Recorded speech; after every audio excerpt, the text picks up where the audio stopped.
We're in Inverness this morning, outside Raigmore Hospital. Lots of people pouring into the hospital for work, and I presume some visitors as well. But we aren't the only people touring the country this month. The Spirit of Independence, which is a converted Green Goddess ex-military fire truck, now painted blue and delivering a cross-party pro-yes message. At the wheel is Chris Law, and Chris is here with us now. Good morning to you. Good morning, Gary. Tell us the idea then.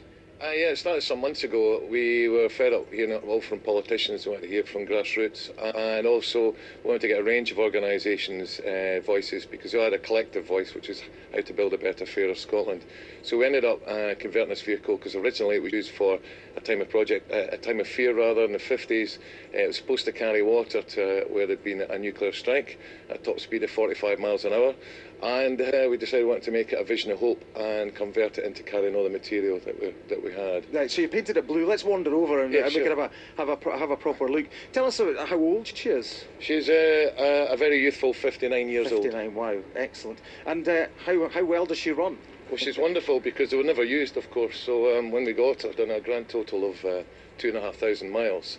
So it's a perfect vehicle for campaigning. She's big and colourful, and it's got this lovely artwork on the side by Stuart Bremner, and she can carry up to about 1.5 tons of material. Yeah, and you've opened up the side cabinets here. You've still got the hoses, I presume. Are they the originals? I hope not. No, right. Although the ones on the left, they look fairly perished, so they might well be. Yeah, they're looking quite old, exactly. So you've still got the hoses there, and then these other compartments. You've got full of campaign literature. Yeah, we have in total now 18 different organisations, materials. So if anybody needs anything, we hope to have all the answers, certainly. So where have you been on this tour already? Oh God, we've covered now 2,000 miles. We started out in Skye and right along the Moray coast in Aberdeenshire and down in Angus, and then we went across Central Belt.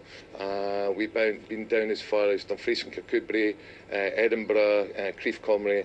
And now we're doing almost our second mini tour. It's been on the road for 30 days. Yeah, and how are you coping with it? Really good, and much to our surprise, the variety of responses that come as a result of this. It's something that was long needed, to be honest. It's a place where people can come over. They don't feel threatened by it. There's nothing intimidating. So kids are coming with their mums and dads.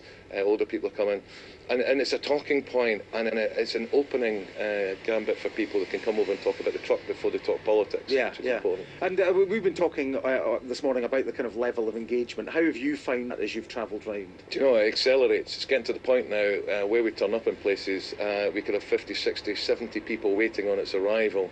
And just yesterday they were in Aviemore, and I didn't know what to expect, and we were busy from the moment we were there until we left. And from what we hear from the local yes groups, everywhere she's been, it more than doubles the numbers of people who want to come over. The engine is quite distinctive. I think if we move over this way, maybe we can have a quick look inside the cab. And I think, in fact, we're going to go round the other side, because we're going to get in the passenger side. I think is where this is. Why don't you climb up there, and then sure. maybe we can hear how she sounds. Take your time now, Gary, because it's not the easiest. Yeah, I'm not sure I'm going to be able to climb up there, but I'll try my best. Here we go. We're going to climb inside.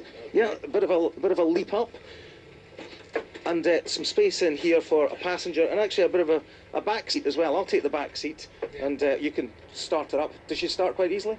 Today she started the first time, but it's not always a guarantee. There you go. Excellent.